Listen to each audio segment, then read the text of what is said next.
करमुने. मी इयत्ता 10वी शिकत आहे. मी तुम्हाला गुरुपौर्णिमेविषयी काही माहिती सांगणार आहे. ते तुम्ही शांतपणाने ऐकावे अशी माझी नम्र विनंती.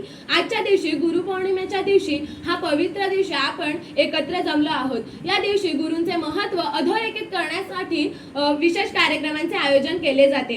गुरु हा शब्द संस्कृत मधून आहे.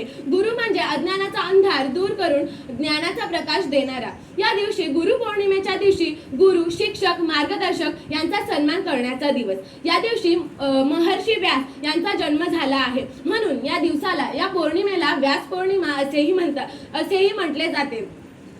महर्षी व्यास यांनी वेद, पुराणे, महाभारत अशी महाकाव्ये लिहून ठेवलेली आहे. त्यामुळे मानव जीवनातील अमूल्य ठेवा दिला आहे.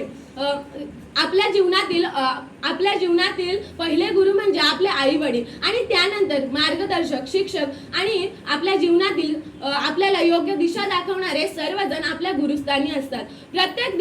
प्रत्येक यशामागे कोणाचा तरी मार्गदर्शनाचा, प्रेरणेचा हात असतो. म्हणूनच आज त्यांना वंदन करण्याचा दिवस आहे. शिक्षण ही केवळ पुस्तकी ज्ञानाची गोष्ट नाही. शिक्षण ही केवळ पुस्तकी ज्ञानाची गोष्ट नाही, तर ती जीवन जगण्याची कला आहे. आणि ही कला शिकवणारे गुरुच असतात. म्हणूनच म्हणतात, गुरुर ब्रह्मा गुरुर विष्णू गुरुर देवो महेश्वरा गुरुर साक्षात परब्रह्म तस्मै श्री गुरुवे नमः. चला तर आजच्या दिवशी आपल्या गुरुजनांचे आभार मानूया, त्यांच्या प्रती कृतज्ञता व्यक्त करूया आणि या दिवशी त्यांचा सन्मान करूया. जाता जाता एवढंच म्हणेन, गुरुजनांच्या मार्गदर्शनाने जग पुढे नेऊया. गुरुजनांच्या मार्गदर्शनाने जग पुढे नेऊया. आजच्या दिवशी गुरुजनांचे सन्मान करूया, त्यांना आदर देऊया. गुरुजनांच्या मार्गदर्शनाने जग